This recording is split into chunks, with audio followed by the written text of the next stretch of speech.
This week we are giving away one of our Velcro visor organizers, and the best part is you can choose black or coyote. Stick around later and we will tell you how you can win. I'm CT. I'm Dean. This is Sasquatch. Glad you could join us around our campfire today. And we're gonna actually have a special guest here in a little bit, but first we wanna go over some upcoming events. So the next upcoming Overland event is gonna be the Sierra Trek in California, August 6th to the 9th. Thank you, Highway Kev on YouTube, for telling us about the Rendezvous in the Ozarks. That's October 16th to the 18th. And if you guys live in any of those southern states, you definitely want to check that out. Links and details down below to the broad calendar, and you take it from there. So we actually gonna have a special guest here to talk about an upcoming event where you guys have had a lot of questions. So are you ready for this? Whoa! Coming in hot! Coming in hot! Whoa, there we go. All right, so What'd you guys do? we wanted you on the show. 1 minute I'm working on the budget, and the next thing I'm here. I like know, it. man, wormholes. Well- Dude, get with it. We've had questions about the Rooftop Tent Rally, and I told CT, I was like, why don't we just get John here? And we could have given you a heads up, but I would appreciate that. no, we It's just all right. on the spot. We're always happy to be Right. here. So first question we get asked all the time: is the Rooftop Tent Rally going to happen? Yes. All right. The second question we get asked a lot is, when is registration going to start? August 3rd. All right. So yeah, Monday, August 3rd. We'll get that link out there. Now, the big question on everybody's minds is, what happens if the event has to be canceled? What are we going to do? Like, are we going to refund people? We just going to go to, Molly or, Bora Bora with it? Or No, we're not going to have a Vacation. Firefly event or anything like that. No, so in the event that the Commonwealth of Virginia goes back into like a phase 1 or phase 2 that doesn't allow us to continue with the event, we will refund the money if we have to cancel the event. So fingers crossed, we stay in phase 3. Of course, we want everybody to be healthy and safe out there. So if we have to refund the event, of course, we'll get all that information out there via social media and however. So for those who don't know, when is the Rooftop Tent Rally going to happen? The 3rd weekend in October. So that's going to be October 16th, 17th, and 18th. Correct. All right. So, John, is there anything new planned for this year? Well, as you guys know, we're always trying to come up with something new. So this year for our classes, we're going to offer an Overland trailer class put on by some folks we know here that'll focus on using trailers on the trails and overlanding. Also new this year, we're offering a ham radio test session on Saturday of the rally. So if you're interested in getting your technician, general, or extra class, you can come on out. And the awesome part about that is it's free. So yeah, thanks for coming out, man. I don't think we got any more questions for you. Always a pleasure, always guys. a I always pleasure. love coming out. Oh, by the way, I just happened to have this in my pocket while I was sitting at my desk. I have a 2019 Rooftop Tent Rally patch that you guys can give away on today's episode. Well, I might actually have one of our new round patches, so we can do a little bit of a patch trade here, and I'll add that to the patch collection in the there office. we go. So yeah, we might have to give this away later. All right, I like it. Or actually, I have one, so All I right, need to There keep you it. go. time for me to activate the transporter Yeah. remote and send you Yeah. out of here. What? So I fuck just got off. here. Sorry, bye. Let me turn my mic. That's got to be an outtake. All right, so last week we asked a super controversial question, and that was, is cereal soup? And we got so many answers that we're going to have to do something a little special. So right now we are going to cut to the official Blue Ridge Overland Gear debate team debating this question, and we are going to come to a definitive final answer. So ready? I'm telling you, it is soup. No. Listen. So @views from the lady on Instagram said soup for breakfast is not a regular meal, but cereal is a regular breakfast meal. What does that have to do with anything? Norse Falconer on YouTube said the Merriam-Webster definition of soup is, number 1, a liquid food, especially with meat, fish, or vegetable stock as a base and containing pieces of solid food. No, listen. HTXXT. Cereal is not soup. Soup should have a hot cooked broth. No, temperature is irrelevant. Forest Overland on YouTube said absolutely cereal is soup. It's a breakfast soup, most often served cold, with an abundant amount of your choice of breakfast croutons. But they're made of different things. Listen, Graybeard on YouTube said soups are normally meat, vegetables, and broth, but hot cereal is normally grain and milk. Totally different. No.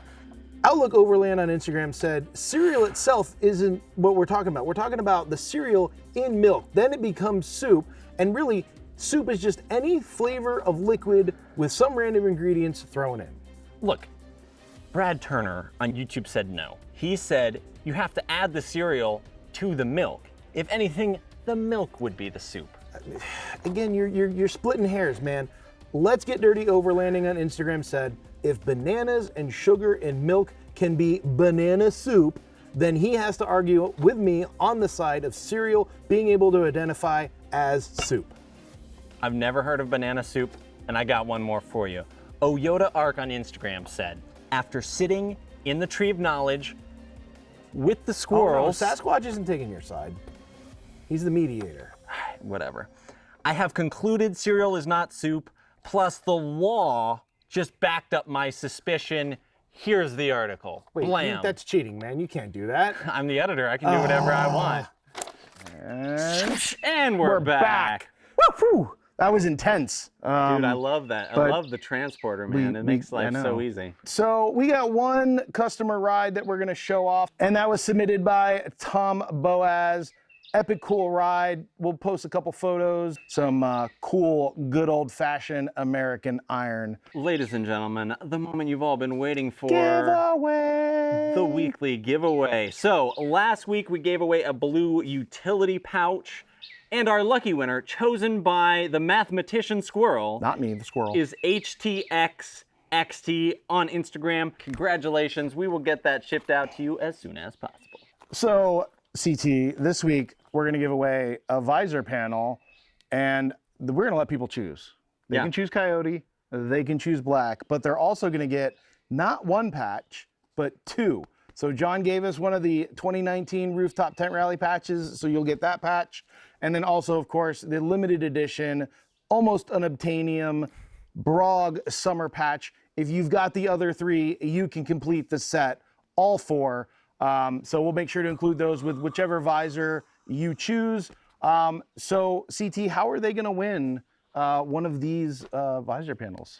Now, as you all know, the 4th of July, Independence Day is coming up, and it is the day on which the most hot dogs are consumed more than any other day throughout the year. And so it brought up another question that's just been eating at us, and that is... No pun intended. Are hot dogs meat? Yeah, that's a good question. And I mean, really? And I would also like to know, is a hot dog a sandwich? I mean, it is meat between two pieces of bread. If it's in fact meat. If it's in fact meat, yes. You know, we don't even know where to start with that one. You got to help us. But is it two pieces of bread or one? Bro, depends on how soggy. Depends on how soggy the hot dog is. And if you put lettuce on it, does it become a hoagie? What is the tipping point for hoagie status? Please help us out. Let us know in the comments down below. Help us work this through. And we will reward you. You will then be entered to win a visor organizer. You get to choose the color, and you're going to get these two unique, one-of-a-kind, never going to be seen again patches, along with it, shipped free to your door. Or to your vehicle. But we might have to chase you down. Yeah, we're going to keep the squirrel. So that wraps up the weekly giveaway. CT, what can we look forward to next? All right, so coming up this Thursday is going to be the radio/comms orientation 101 class. We want to give you a little bit of a sneak peek, so I'm going to ask one of the questions from that class to you right now. So, Dean, what type of radio should people get? So the most popular ones out there are going to be CB, FRS, GMRS, and of course ham. And a lot of it depends on the type of group you're traveling with. So a lot of Jeep clubs still use CB radios. A lot of Overland guys are switching to GMRS. And of course you have your ham aficionados out there. FRS really isn't as popular just because it's limited in its range into handhelds. But I would definitely say, you know, again, it's going to be dependent upon who you're traveling with. For me personally, I've embraced GMRS. I'm also eventually going to go on and get my ham. CB is kind of phased out, and FRS radios have very limited range. So for what I do, you know, doing trips and stuff with other people, I think GMRS is really the way to go. That is one of the things we're going to be talking about in this video series. And of course, we will wrap it up with a Q&A video. So as you watch those 3 videos, don't hesitate to drop questions in the comments, or send us an email or a carrier pigeon or messenger squirrel, and just let us know what you'd like to see answered in that Q&A session. Thank you for joining us. I'm CT. I'm Dean. We'll see you next week. This is Sasquatch, and he's out. Oh, no. We'll see you next week. Same Brock time. Same Brog channel.